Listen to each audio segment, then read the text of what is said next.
What do you call Jill Biden? Can I just offer you my unpopular opinion? And I'm sure I'm gonna get garbage for it. And I really don't care, because I don't care about your good opinion. I don't care about anybody's good opinion. I really don't. I'm sure you don't either. That's why we're friends.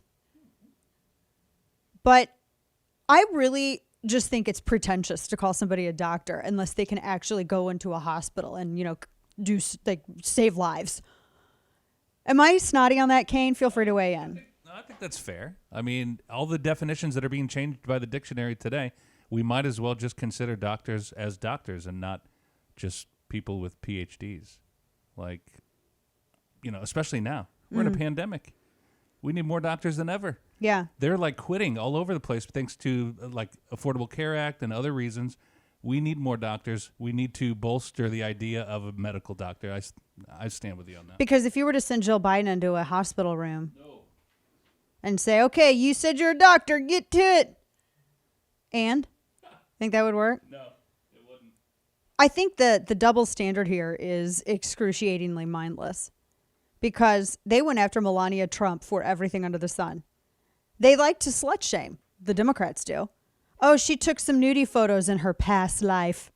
What happened to your body? Her body, her choice. Right. The thing is that the left believes that pointing out their hypocrisy is a defense of whatever they're reacting to, when it's just simply you're pointing out their hypocrisy.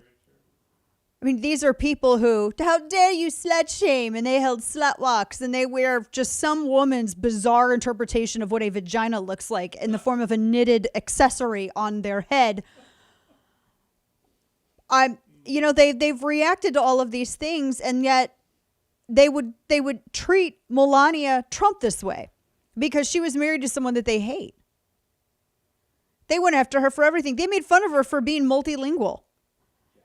Most of these people can only speak just like SJW. They made up their own little Lewis Carroll language. Just poor English. I mean, what is it, like Z and Zer and all this stuff? I mean, for crying out loud. Like, where's the Jabberwocky? So, the point is that the double standard in which the media has treated this. So somebody at Wall Street Journal wrote this piece, and I read it, and I actually thought it was kind of funny. And they lost their ever-loving minds because he was saying, stop calling her doctor. This guy, Joseph Epstein, who has an unfortunately similar last name. This person wrote an editorial over at Wall Street Journal. Is there a doctor in the house? Not if you need an MD. And he said the subhead was, Jill Biden should think about dropping the honorific, which feels fraudulent, even comic. Oh. And I mean, it is true, though. It does diminish not just the prestige, but as Kane was alluding to, the significant importance of MD.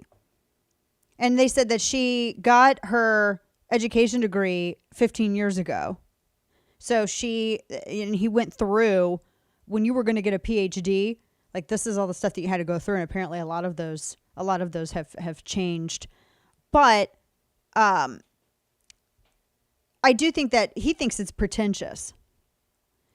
I don't disagree with him, but the Biden campaign acted like it was sexist to suggest this, which I'm so tired of. Here, we're going to come back to it. It wasn't sexist to try to go after Melania Trump for modeling, but it's going to be sexist to point out the fact that Jill Biden isn't actually a medical doctor. I mean, how dare you? You're supposed to pretend whatever we want. It's true. And Hunter's not a child. Yeah, and Hunter is not a 50-something-year-old child.